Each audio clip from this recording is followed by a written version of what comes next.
దేవుడు ఒక స్థాయిలోనికి తీసుకొచ్చిన తర్వాత పాపం చేయకూడదు. ఈ రోజున సేవకులు పాపం చేస్తుంటే, సేవకులు తప్పు చేస్తుంటే ఎందుకు మీడియా అంతా కూడా కవరేజ్ చేస్తున్నది? ఈ రోజున నిన్ను ఒక స్థాయిలోనికి దేవుడు తీసుకొచ్చాడు. నిన్ను ప్రజలకి నిన్ను ఒక దేవుడు ఒక స్థితిలోనికి తీసుకుని వచ్చాడు. నువ్వంటే ఎవరో తెలిసేటట్టుగా చేశాడు. నువ్వు చేసే ప్రతి పని నీ దేవుణ్ణి కోడి చేస్తుంది. నువ్వు చేసేటువంటి ప్రతి పని ద్వారా నీ దేవుడు అక్కడ ఏమవుతాడనంటే బహిర్గతం అవుతాడు.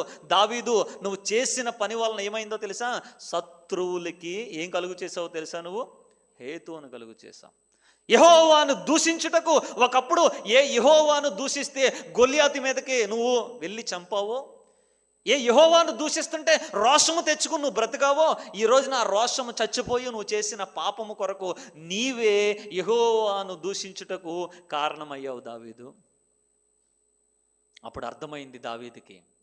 ఎందుకు దావీదుతో నాతాను గొర్రెల గురించి చెప్తున్నాడంటే, గొర్రెల గురించి చెప్తేనే బాగా దావీదుకి అర్థమవుతుంది. మరి ఏ స్టోరీ చెప్పినా అర్థమవుతుంది. ఎందువరకంటే ఒక్కసారి ఆలోచించాడు. గొర్రెల దగ్గరికి వెళ్ళాడు, ఆ గొర్రెల గురించి చెప్తూ ఉంటే, అలా చేశాడా?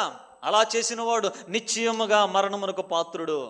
అతడు 4 గొర్రెలను ఇవ్వాలి అని చెప్పేసి దావీదు మాట్లాడతాడు. నాతాను ప్రవక్త అంటాడు, హలో మిస్టర్ డేవిడ్, హలో దావీదు, ఎవరో కాదు, అది నువ్వే అని మాట్లాడతాడు.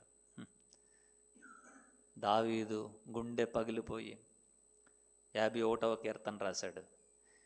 ఇంకా అంతకంటే అద్భుతమైన కీర్తన దావీదు జీవితంలో లేదు.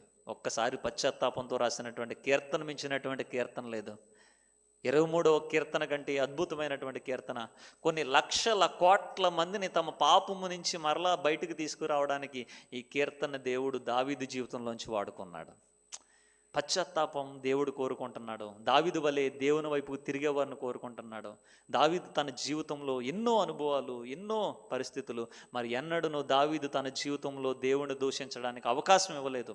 ఒక చిన్న అవకాశాన్ని కూడా ఇవ్వకుండా దావీదు తన జీవితకాలంలో దేవుని కొరకు జీవించాడు.